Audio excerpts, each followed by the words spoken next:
আসসালামু আলাইকুম সুপ্রিয় শিক্ষার্থীবৃন্দ, গুরু জ্ঞানের অনলাইন ক্লাসে তোমাদের স্বাগতম। আজকে তোমরা যারা এসএসসি তোমাদের সাথে আজকে তোমরা যারা এসএসসি পরীক্ষার্থী 2023 আছো, তাদের বাংলাদেশ ও বিশ্ব পরিচয় এই বিষয়টি নিয়ে তোমাদের সামনে হাজির হয়েছি। তো বাংলাদেশ ও বিশ্ব পরিচয়ে আমরা আজকে এর আগে আমরা ক্লাস নিয়েছি ভাষা আন্দোলন, 6 দফা, এরপর হচ্ছে 1969-এর গণ অভ্যুত্থান এবং 1970 সালের নির্বাচন। এবং আমাদের প্রথম অধ্যায়ের যে আলোচনার বিষয়গুলো ছিল সেখান থেকে আমরা ওই কয়েকটা টপিকসই আমাদের চূড়ান্ত পরীক্ষার জন্য আমরা বাছাই করেছি। আজকে তোমাদের সাথে আমার বাংলাদেশ ও বিশ্ব পরিচয়ের 5 নাম্বার ক্লাস অর্থাৎ এসএসসি প্রস্তুতিমূলক ক্লাস 5, এবং আজকে আমরা আলোচনা করব দ্বিতীয় অধ্যায় শুরু করব। তো দ্বিতীয় অধ্যায়ে আমরা যে টপিকসটি দিয়ে শুরু করছি সেটি হচ্ছে 7 মার্চের ভাষণ। তো এখানে আমরা জানতে পারবো যে 7 মার্চের ভাষণের পটভূমি এবং পরবর্তীতে আমাদের 1971 সালের যে মুক্তিযুদ্ধ হয়েছে সেখানে এই 7 মার্চের ভাষণের ভূমিকা বা স্বাধীনতার আনুষ্ঠানিক যাত্রায় এই 7 মার্চের ভূমিকা কিরূপ ছিল সে সম্পর্কে আমরা বিস্তারিত জানতে পারবো। তো প্রিয় শিক্ষার্থীরা, আমরা এই যে আমাদের প্রথম চ্যাপ্টার এবং দ্বিতীয় চ্যাপ্টার, প্রথম চ্যাপ্টারের সাথে আমাদের দ্বিতীয় চ্যাপ্টারের একটা মিল রয়েছে, অর্থাৎ এগুলো হচ্ছে ইতিহাস রিলেটেড অধ্যায়। এখানে আগের অধ্যায়গুলো যদি আমরা সঠিকভাবে না বুঝতে পারি, পরের অধ্যায়ে এসে আমাদের সঠিকভাবে আমরা বুঝতে পারবো না। সেজন্য যারা আগের ক্লাস করেনি তারা আগের ক্লাসগুলো করে তারপর আজকের ক্লাসে আসবে।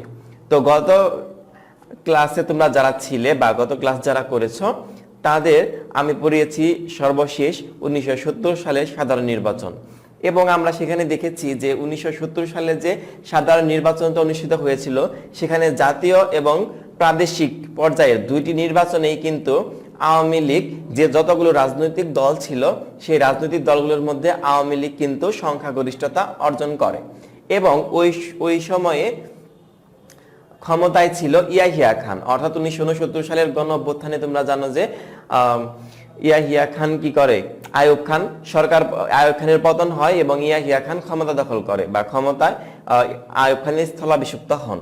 এর পরবর্তীতে 1970 সালে নির্বাচন হয়, তখন ক্ষমতায় ছিল ইয়াহিয়া খান, এবং 1970 সালে যে নির্বাচনটা সংগঠিত হয় সেখানে প্রাদেশিক এবং জাতীয় দুই পর্যায়ে কিন্তু আওয়ামী লীগ সংখ্যাগরিষ্ঠতা অর্জন করে। সংখ্যাগরিষ্ঠতা অর্জন করার পরেও দেখা যায় যে তারা কি করে, আমাদের আওয়ামী লীগের হাতে তারা ক্ষমতার ভার তারা ন্যস্ত করতে দ্বিধাবোধ করে, যেখান থেকে মূলত আমাদের পরবর্তীতে আমাদের এই 7 মার্চের ভাষণ এবং মুক্তিযুদ্ধের যাত্রাপথ এখান থেকেই মূলত শুরু হয়েছে। তো 1970 সালে সাধারণ নির্বাচনে আওয়ামী লীগ জাতীয় এবং প্রাদেশিক নির্বাচন উভয় সংখ্যাগরিষ্ঠতা অর্জন করার ফলেও যখন তারা সংখ্যাগরিষ্ঠতা অর্জন করে এটা আমরা জানি। তো 1971 সালের 3 জানুয়ারি রমনার রেসকোর্সের ময়দানে আওয়ামী লীগ প্রাদেশিক এবং কেন্দ্রীয় পরিষদের সদস্যকে হাজার হাজার মানুষের উপস্থিতিতে বঙ্গবন্ধু শেখ মুজিবুর রহমান শপথ পাঠ করান। এতে জনগণ 6 দফা, এই আমরা 66 সালের 6 দফা সম্পর্কে জেনেছি, 6 দফা এবং ছাত্রদের 11 দফার প্রতি অবিচল থাকার অঙ্গীকার ব্যক্ত করা হয়। এই যে 1971 সালের 3 জানুয়ারি এখানে বঙ্গবন্ধু হাজার হাজার মানুষের উপস্থিতিতে কিন্তু এই শপথটা পাঠ করান।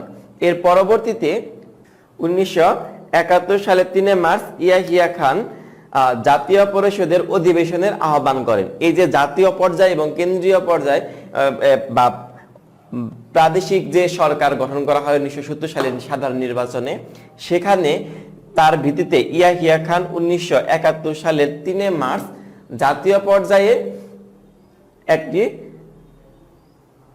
অধিবেশনের আহ্বান করে বা অধিবেশন দিতে তারা কি করেন, প্রতিশ্রুতিবদ্ধ হয়। কিন্তু পরবর্তীতে আমরা দেখেছি যে 1970 সালের যে সাধারণ নির্বাচন অনুষ্ঠিত হয়েছিল সেখানে একটা দল ছিল পাকিস্তান পিপলস পার্টি। তোমরা আমরা যে গত ক্লাসে যারা ছিল তারা নিশ্চয়ই দেখেছো, যেখানে কিছু রাজনৈতিক দল, আওয়ামী লীগ, কৃষক শ্রমিক পার্টি, তারপর হচ্ছে সেখানে পাকিস্তান পিপলস পার্টি সর্বশেষ আমি লিখেছিলাম। তো সেই যে রাজনৈতিক দল পাকিস্তান পিপলস পার্টি, সেখানকার যে অধিনায়ক বা সেই দলের যে নেতা, তার নাম ছিল জুলফিকার আলী ভুট্টো। তিনি কি করেন? তিনি ঢাকায় অধিবেশনে যোগদান করতে অস্বীকার করেন এবং অন্য সদস্যদেরকেও কিন্তু তিনি হুমকি দিয়েছিলেন, যাতে এই যে ইয়াহিয়া খান যে 1971 সালের 3 মার্চ একটি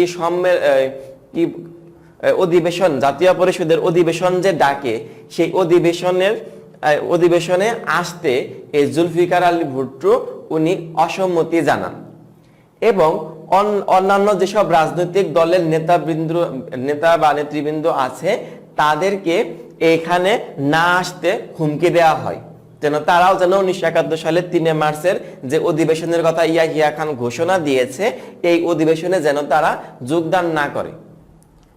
এবং পরবর্তীতে যেটা হলো, ইয়াহিয়া খান সে কিন্তু মূলত একটি চাপের মুখেই কিন্তু এই অধিবেশনটার তারিখ দিয়েছিল, কিন্তু যখন এই ভুট্টো সাহেবের অস্বীকৃতি এবং সে ভুট্টো সাহেব যখন অন্যান্য রাজনৈতিক দলের নেতৃবৃন্দদেরকে যখন এই 3 মার্চের অধিবেশনে যখন যোগদান করতে নিষেধাজ্ঞা বা হুমকি প্রদান করে, তখন এই বিষয়টাকেই ইস্যু করে ইয়াহিয়া খান সে যে 1971 সালে 3 মার্চ যে জাতীয় অধিবেশনের তারিখ দেন, এটি পরবর্তীতে নাকচ করে দেয় বা বাতিল করে দেয়।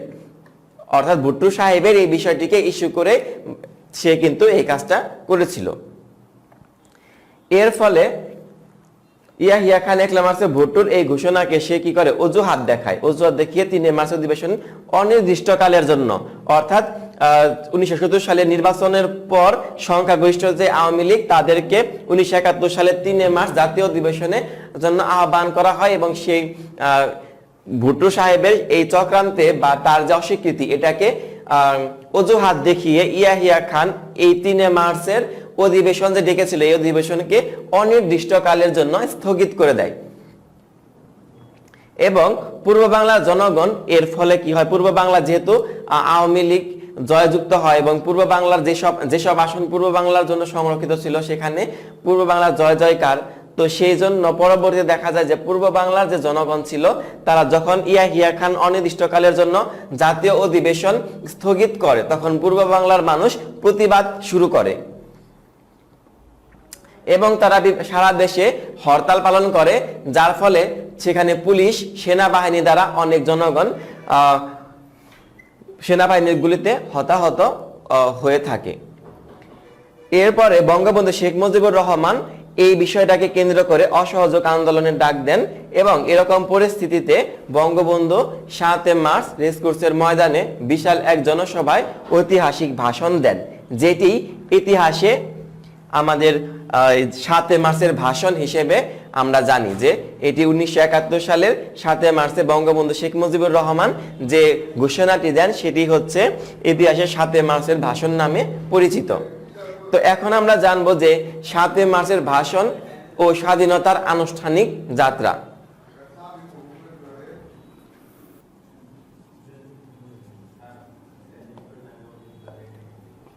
আনুষ্ঠানিক যাত্রা বঙ্গবন্ধু শেখ মুজিবুর রহমান 1971 সালে 7 মার্চ রেসকোর্সের ময়দানে, বর্তমান যেটাকে বলা হয় সোহরাওয়ার্দী উদ্যান, এইখানে এক ঐতিহাসিক ভাষণ দেন। এই ভাষণে পশ্চিম পাকিস্তানি শাসক গোষ্ঠীতে তারা এই যে পাকিস্তান যখন 1947 সালে সৃষ্টি হয়, তখন থেকেই তারা যে শাসন, শোষণ এবং বঞ্চনা ইতিহাস, নির্বাচনে জয়যুক্ত হওয়ার পরেও তারা কি করেননি?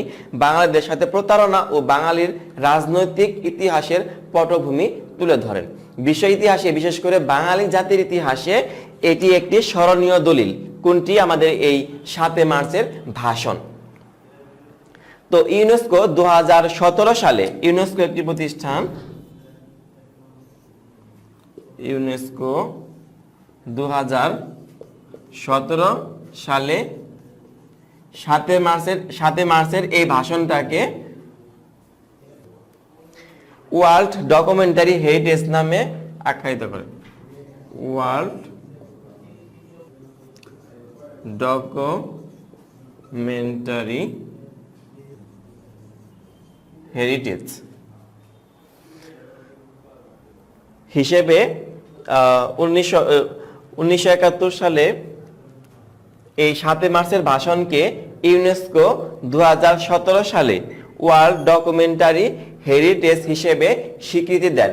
এই ওয়ার্ল্ড ডকুমেন্টারি হেরিটেজ এর বাংলা হচ্ছে বিশ্ব প্রামাণ্য দলিল, ওয়ার্ল্ড হেরিটেজ বা দলিল।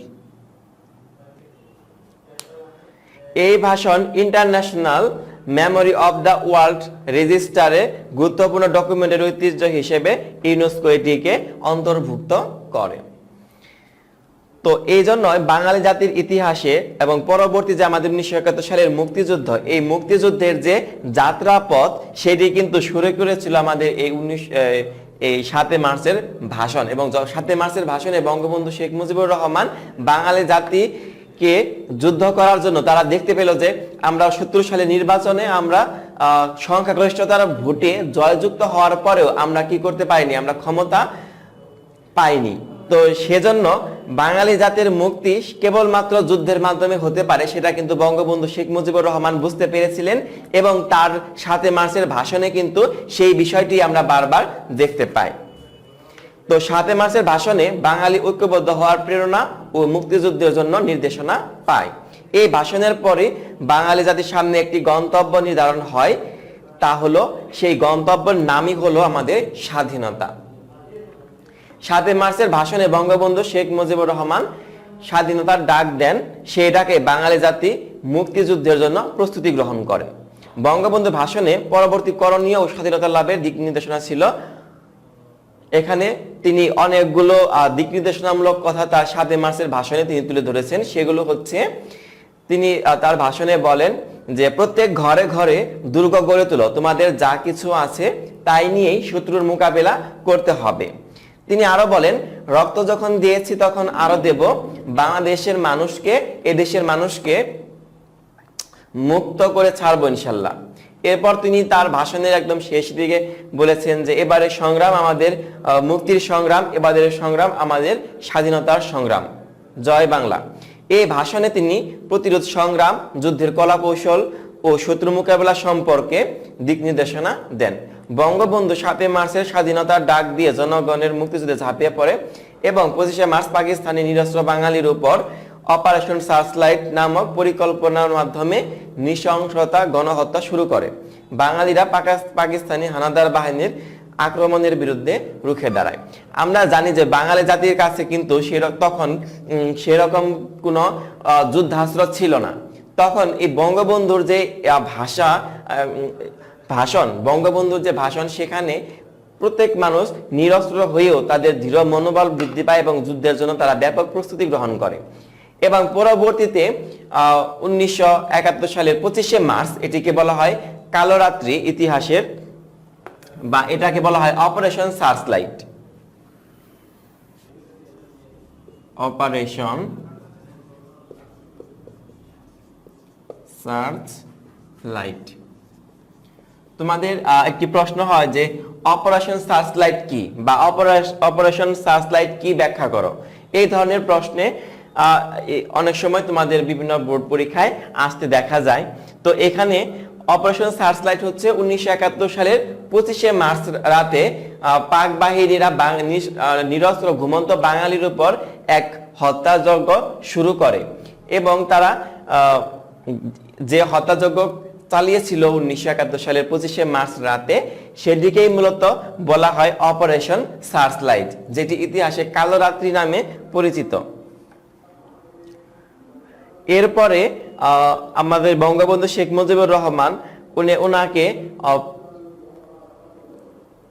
26 মার্চ প্রথম প্রহরে বঙ্গবন্ধু শেখ মুজিবুর রহমান এই স্বাধীনতার ঘোষণা দিয়েছিলেন এবং ঘোষণাটি ছিল ইংরেজিতে। তোমাদের প্রশ্ন হতে পারে যে ইংরেজিতে বঙ্গবন্ধু কেন এই স্বাধীনতার ঘোষণাটি দিয়েছিলেন? ইংরেজিতে দিয়েছিলেন যেন এটি আন্তর্জাতিকভাবে বা বিশ্বের প্রতিটি দেশ যেন এটি বুঝতে পারে, সেজন্য তিনি ইংলিশে বা ইংরেজিতে এই স্বাধীনতার ঘোষণাটি দিয়েছিলেন।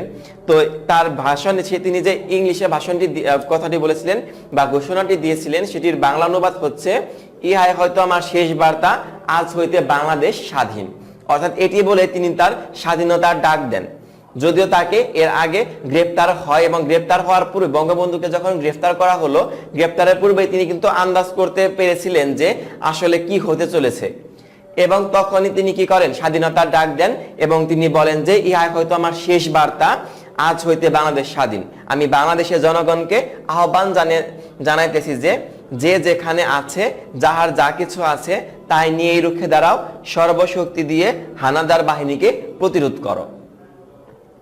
পাকিস্তানি দখলদারি বাহিনী শেষ সৈন্যকে বাঙালি মাটি হইতে বিতাড়িত না করা পর্যন্ত এবং চূড়ান্ত বিজয় অর্জন না করা পর্যন্ত এই লড়াই চালিয়ে যাওয়ার জন্য সুপারিশ করে বা চালিয়ে যাওয়ার ঘোষণা দেয় আমাদের বঙ্গবন্ধু শেখ মুজিবুর রহমান। তো আজকের পাঠে আমরা যে বিষয়গুলো বিশেষ করে জানতে পারলাম, এগুলো আমাদের এমসিকিউ এবং সৃজনশীল প্রশ্ন দুই দিক থেকে হতে পারে। তো এখানে আমাদের কিছু প্রশ্ন আসতে পারে যে কোন সংস্থাটি বঙ্গবন্ধুর এই 7 মার্চের ভাষণকে ওয়ার্ল্ড ডকুমেন্টারি হেরিটেজ নামে আখ্যায়িত করেন বা এই স্বীকৃতিটা দেন? সেটি হচ্ছে ইউনেস্কো। কত সালে? 2017 সালে। এবং এটি কিন্তু international memory of the world রেজিস্টারে অন্তর্ভুক্ত করা হয় এই 7 মার্চের ভাষণটাকে। তো এগুলো আমাদেরকে জানতে হবে। আরেকটা হচ্ছে যে অপারেশন সার্চলাইট কবে অনুষ্ঠিত হয়? এটি হচ্ছে 1971 সালের 25শে মার্চ রাতে। আর অপারেশন সার্চলাইট কি? অপারেশন সার্চলাইট হচ্ছে 1971 সালের 25শে মার্চ রাতে হানাদার বাহিনী বাঙালি জাতি ঘুমন্ত বাঙালির উপর যে হত্যাযজ্ঞ চালায়, সেটি ইতিহাসে অপারেশন সার্চলাইট নামে পরিচিত। তো এই ছিল আমাদের 7 মার্চের ভাষণের মূল প্রতিপাদ্য বিষয় এবং পরবর্তী স্বাধীনতা অর্জনে এর ভূমিকা। তো আশা করি প্রিয় শিক্ষার্থীরা তোমরা আজকের পাঠটি সুন্দরভাবে বুঝতে পেরেছ। সবাইকে অসংখ্য ধন্যবাদ জানিয়ে আমি পরবর্তী ক্লাসের আমন্ত্রণ জানিয়ে আজকের ক্লাস এখানেই শেষ করছি। আসসালামু আলাইকুম।